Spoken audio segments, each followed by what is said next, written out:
అదంతా సరే గాని రమణ్ దేన్ని కింద పడేశాడు? అది నెయ్యి.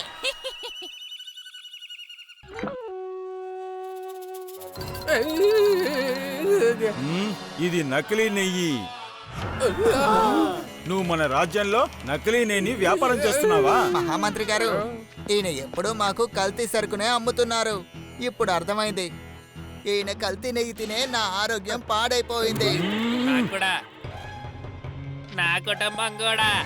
ఉడంకా, నువ్వు నకిలీ నెయ్యిని వ్యాపారం చేసి పెద్ద నేరం చేశావు. దీనికి శిక్ష అనుభవించాల్సిందే. నేను చెప్పే న్యాయం ప్రకారం నీకు దీనికోసం 3 శిక్షలు ఇవ్వబడుతుంది. ఏంటి? 3 శిక్షలా? మహామంత్రి, నేను చాలా విన్నాను మీరు ఎప్పుడూ న్యాయం అయిపోయి నుంచుంటారు అని. కానీ నా విషయం మొత్తం తలకిందులైపోయిందే. నేను చేసిన ఒక పొరపాటుకి 3 శిక్షలా?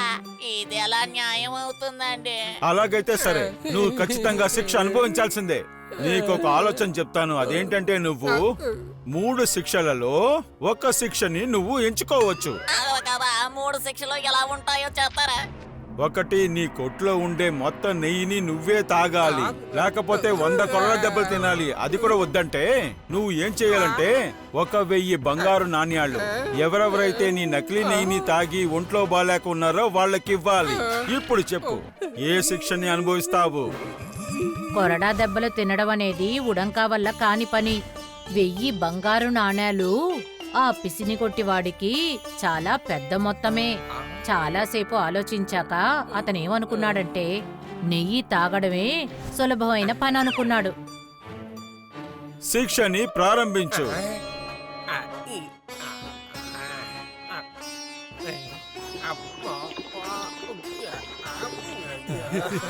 ఒక డబ్బాడు నెయ్యి తాగిన తర్వాత ఉడంకా పరిస్థితి దారుణంగా మారిపోయింది.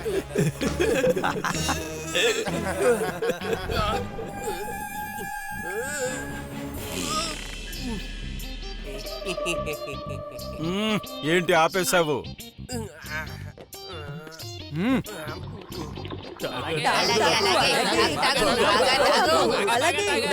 ఆ తర్వాత ఉడంకా 2వ డబ్బాలోని సగం నెయ్యి తాగిన తర్వాత అతని ధైర్యం అతనికి సమాధానం చెప్పింది.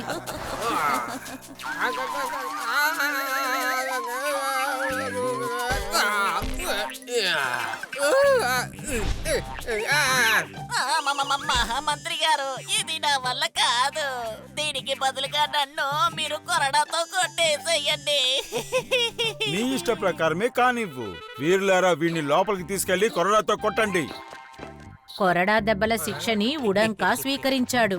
కాని సన్నగా ఉండే ఆ సోమరిపోతుకి విశ్రాంతి తీసుకునే అలవాటే ఉంది.